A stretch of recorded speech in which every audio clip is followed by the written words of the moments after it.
But first up, we're going to go with the young adult novel. Let's open it up.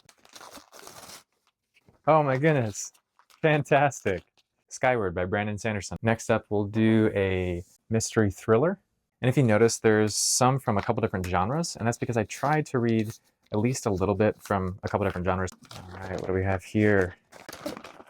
7.5 Deaths of Evelyn Hardcastle, Stuart Turton. Got historical fiction. I'm also going to tier rank these at the very end just to see kind of my expectations. And then come March, when we do kind of a TBR wrap-up, we'll see where I actually rank them. Where the Crawdads Sing. I've heard this book just destroys you. Oh no.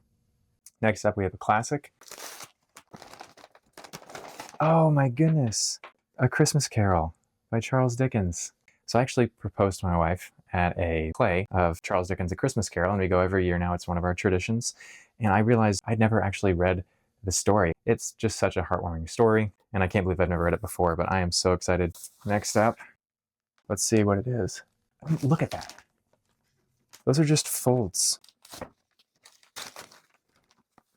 All right, Iron Gold by Pierce Brown. So as much as I love Red Rising, I read Red Rising, Golden Sun, and Morning Star, but then Pierce Brown mentions that he's gonna write 7 books instead of 6. So I have waited up until this year to read the second half of Red Rising because I've been waiting for Red God for so long. I also want to talk a little bit about my reading goals for this year. So I try to read about 10% classic, 10% nonfiction, 10% religious. I just know a lot of times I'm more interested in fantasy and sci-fi, so I try to make sure that I remember to branch out into other ones. But my goals for this year: finish Red Rising, get to Red God when it comes out. I'm going to get to A Song of Ice and Fire. I want to finish the Sun Eater series. I've read the first 2 books. I also want to finish the Lightbringer series. I'm 2 books into that. The rest of it is kind of up in the air. As far as the next 2 months go, I want to get to these 5. I want to read the next book in the Lightbringer series. I want to read Jade Legacy, which leaves me 3 more books. What 3 other books should I add to my TBR? I'd love some suggestions. If you liked the concept of unwrapping a TBR, please consider liking and subscribing. I hope you did. It was a lot of fun for me, and it was a lot of fun for my wife to wrap it. Thanks so much for watching.